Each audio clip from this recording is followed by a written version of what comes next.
Hi. Hi. Whitney. Yes.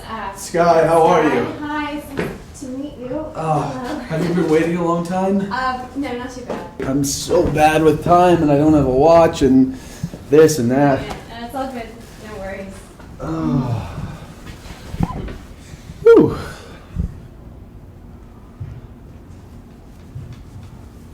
Is everything all right? Yeah, I'm just trying to shake the bad leaves off my tree. I like to check my bad energy at the door, and I sort of feel like I brought it in with me, and I don't want to contaminate the space. Did something happen? Oh no, it's nothing. We don't have to get into it. Okay. It's just I had this audition, and I obviously came in full character, and the casting director was like trying to ask me questions, me being Skye, and I'm answering them as the character. And she's like, "Where do you live?" And I'm like, "San Diego." And she goes, "That doesn't make any sense." I go, "Did you read the script?" She's like, "I need your contact information." I gave her what I thought was the character's contact information. She says, "That's not even a real phone number." And she's getting like pissed at me. And I'm just like, respect my process. Stop projecting. It's nasty. Yeah. What was it for? It was for a TV show. What was the part? Busboy number 4. Nice. Anyway, God, I'm sorry. I hate dwelling. It's a habit for the self-loathing, and I don't want to do it anymore. Yeah. Let's move forward. So you're an actor? I am, yes, performance artist. Yeah. And how'd you get into that? I don't know. You know? I mean, did I get into it, or did it get into me? I'm sorry, are you asking me if it got into you? Or was that rhetorical? I was sort of asking more to make a statement. I didn't think you were going to respond. So it was rhetorical. Your words, not mine.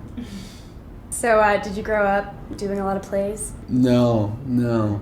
I was discovered, if you will, at an Ed Hardy underwear convention in Tampa. You're an underwear model? Locally, yeah. I mean, we all do what we need to do to get by. You know, we're all just trying to pay the bills. Hillary Swank lived in a Subaru. Oh, no, of course, I wasn't judging. I think that's pretty cool. It's prostitution. Well, yeah, sure. Anyway, you said discovered, so did that person put you in a movie? Or? No, but she introduced me to some contacts, and we embarked on a very passionate, very raw relationship. And when we broke up, that pain sort of enabled me to penetrate the work on a level deeper than I ever thought possible. Wow. Well, sorry to hear about your past breakup. I'm not.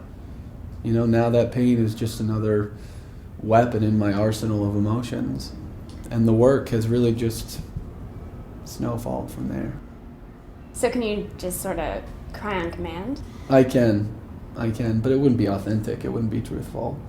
I mean, if acting was just about crying, then all my exes would be doing it too, right? So what do you have to do when you have to film a sad scene? It's grueling, and I don't like to speak for my fellow actors. I don't like to speak for my comrades, because everyone has a different experience and everyone has a different journey. But for me, personally, I just like to lock myself into a dark room for 8 hours and listen to Fiona Apple, and I can drown in my own tears. Well, that's an exaggeration, because I'm a great swimmer, but that's what I like to do. Wow. Well, it's either that or writing hate mail to my dad, and that's really draining. Totally. Would I have seen you in anything? This game. Let's see. Have you seen Bitches of Rodeo Drive? The group of beautiful women who talk a lot of shit about each other. They're all independently wealthy, but their personal lives are in total shambles. Yes, right. I did an episode on that. Oh, cool. And then I was on the show on the CW, but it was discontinued. Was it Gossip Girl? No. Doctors Without Boundaries. Oh, I saw a preview for that. Yeah. That is the one about the medical clinic in the Congo. Yeah, I played a philandering neurosurgeon who just won't settle down. But it got canceled. It did. It was extremely poorly reviewed for its display of wild and gratuitous sex. And then we had a gay Congolese couple hug, and that was just kind of the icing on the cake. Oh, I'm sorry to hear that. Well, that's what happens when you push boundaries. No pun intended. God, I just feel like we've been talking about me this whole time, and I hate that. What is it that you do? Oh, please, after all your stories, I don't think I want to tell you. Stop it, I want to know everything. Well, I work in advertising. Tell me more. I think I want to spare you the specifics on my job. Hey. Do not belittle your work. Walk me through it. Well, basically, I work with advertisers on behalf of the network to organize the placement and time slots for commercials. Does it make you happy? I have a suicide hotline on speed dial. Do you think about suicide? No, I don't. No, that was a bad joke. I lost a lot of lovers to suicide. Well, I'm sorry. Don't worry about it. Let's move forward. What are your hopes and dreams? Kind of deep for a first date, Skye. Is it? Or is everything else we talk about just really shallow? Is this one of your rhetorical questions? Well, let me ask you this. What did Whitney want to be when Whitney was a little girl? From like 7 to 11, I wanted to be an astronaut. I used to make space helmets out of the Captain Crunch boxes in my kitchen. I love it. It was silly. I love it. Well, then let me ask you a follow-up question. Sure. Why aren't you in outer space? Seriously? Yeah. Well, I really hate to fly, so it kind of just nixed the whole space shuttle thing. Do you think you're using humor as a defense mechanism? No, I don't think so. I think it was a silly fantasy I had when I was 8. Why is it silly? That's what I want to know. Why is it silly? Why do we run from our dreams? Why do we treat our dreams like they're nightmares? Certainly good questions, and certainly something for me to think about. Guys, can I get you anything to eat or drink? Oh, hi there, lovely. Could I just get me a triple espresso? Sure. For you? Sorry, is that all you're having? Oh, yeah. Okay, I think I'll just have a coffee then. Sure. Cream and sugar? Milk, and this is fine. Okay. Yeah. Oh, and I hate to be a pain in the arse, but would you mind knocking down the heat a couple of notches? Yeah, I'll look into that. Thank you so much.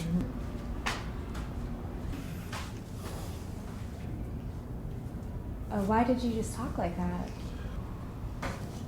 Oh, I'm trying out my accent. I like to try it out on strangers and then gauge my progress based on their reactions. Like, for fun? Oh, no, it's for a film. Oh, Yeah. okay. It's for an upcoming film in which I play a South African transsexual dying of typhoid. Wow, well that's quite a role. Hoping it'll go to Sundance. So that was South African accent you were doing just then? Oh, you can tell. Oh, I'm sorry. No, I could. I just couldn't put my finger on it right away. Well, it's hard. It sounds similar to other dialects. Yeah. I've been watching a lot of Blood Diamond. The Leonardo DiCaprio movie? Repeat. Get it in my head. You know, obviously I spoke to the producers about flying me down there and really immersing myself in the culture. But they were like, there is no room in our budget for flights. What was the budget? There is none.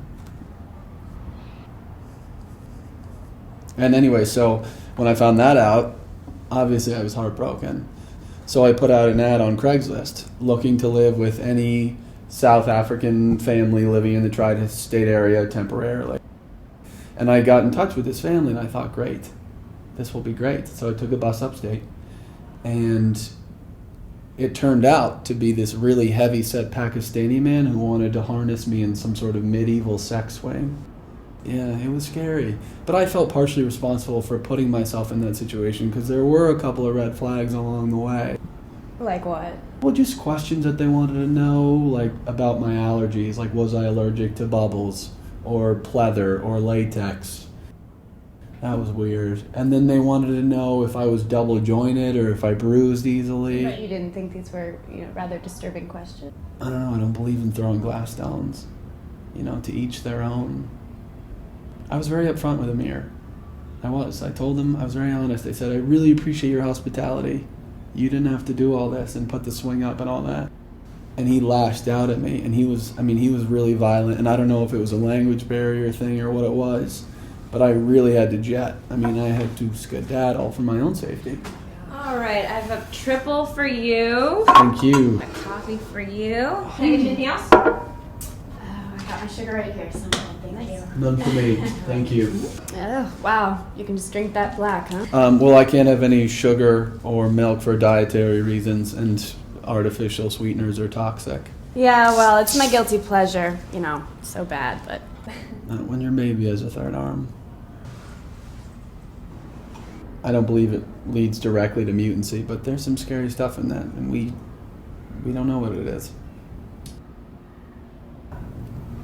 Hey, maybe you should drink it because it could give you typhoid, and then you could really nail that role. I wish. I do. I met with some specialists over at NYU Disease Center Control about temporarily infecting myself with the disease, and they were vehemently opposed to the idea. Yeah, I would think not. Plus, I don't have health insurance, so that didn't make my pitch any stronger. You don't have health insurance? No. I thought I had Obamacare, but I do not. Did you sign up? No. I got a bill, though, for like $100 from the government, and I thought that was me signing up. That was a fine for not signing up. They should be clearer about that. Yeah. So what's a pretty girl like you doing on a dating app? Well, I like to keep an open mind. You must get approached all the time, though, no? No, I think it's just that I haven't really hit it off with someone, and a lot of my friends have met good guys. Some have been murdered, but... Why don't you think you've connected with anybody? That's the $1 million question, Skye. Can I take a stab at it? I'd like to phone a friend. What? $1 million question. I got all my lifelines, and I'd like to phone a friend. Okay. And that friend is you. Ring, ring, ring, ring. Anybody home? Ring, ring, ring, ring. Hello, anybody home? I'm No, sorry, I'm it's so just- confused. It's fine. It was just a little bit I did. What is it that you look for in a man or a woman? Just men for me, and I guess my prerequisites are pretty standard.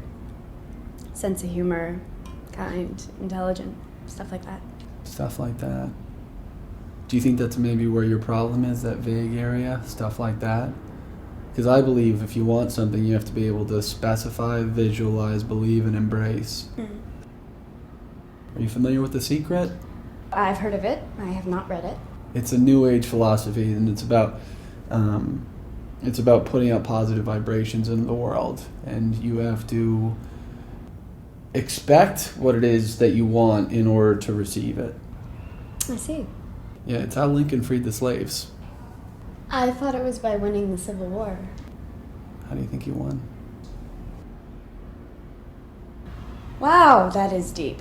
It is deep, but it's easy to conceptualize when you watch the DVDs. So what about you, huh? You must meet tons of pretty girls on set. I do.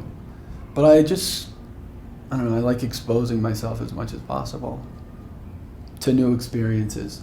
New experiences is new knowledge, and new knowledge is new perspective, and new perspective is new you. It's very profound. Well, that's art. Leaving yourself open to vulnerabilities and just sort of letting yourself just bleed out. You know, I believe all the true artists are the tortured souls. You think so? I know so. Brando, Dean, Penn, Reeves. Keanu? Mm-hmm. Like the guy from the Speed movies? And Sweet November. I guess I just don't think of him as an artist. Probably why he's tortured. So do you do any of those improv comedy sketch groups around the city? That's really more entertainment than performance art.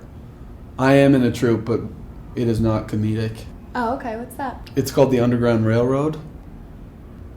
We perform forgotten slave poetry on the 6th Street. I would think that group would be primarily African American. Well, that would sort of go against everything if we were exclusive. And I think that everyone should be able to celebrate it. I've always deeply identified with the African American community. I've even done a Tyler Perry film. Well, if that's not transcending barriers, I don't know what is. So what about you? Where do you live? I live in Murray Hill. Great Tiki Masala. Yep, that's right. And how about you? I live in the Lower East Side usually, but I'm subletting at the moment. Oh, okay. Why's that? I'm renting a tiny apartment in Queens. I'm living in a place that is about the size of this table, so. Oh no, it's literally tiny. And then it was constructed for a tiny person or a midget to live in. Or I suppose a small child, but they can't live independently. Like a little doorways and a low ceiling. I eat with little utensils. I suppose it's a crawl space, but with all the amenities of an apartment. Why are you doing that? Well, I'm in a stage adaptation of Gladiator, and I just don't really feel like I embody that physical superiority and that strength. And so when you spend all your time in a tiny space, you feel enormous when you leave. Wow. Well, that is dedication. I mean, Crow and Joaquin. It's a great film. My name is Maximus Decimus Aurelius. That's right, I love that. Commander of the armies of the North, General of the Felix Legions, loyal servant to the true Emperor Marcus Aurelius. Yeah. Father to a murdered son, husband to a murdered wife, and I will have my vengeance in this life or the next.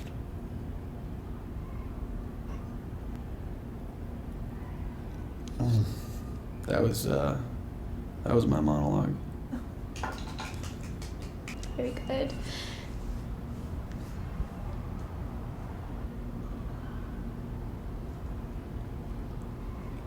So that plane crash was weird. She's all that I want, all that I want, and I want to feel the heat. On your profile it says that you were a social worker. Yeah. Oh, that's great. Yeah. I can't even imagine what that's like. It's obviously really taxing, but it's so rewarding. I like to think I'm paying it forward.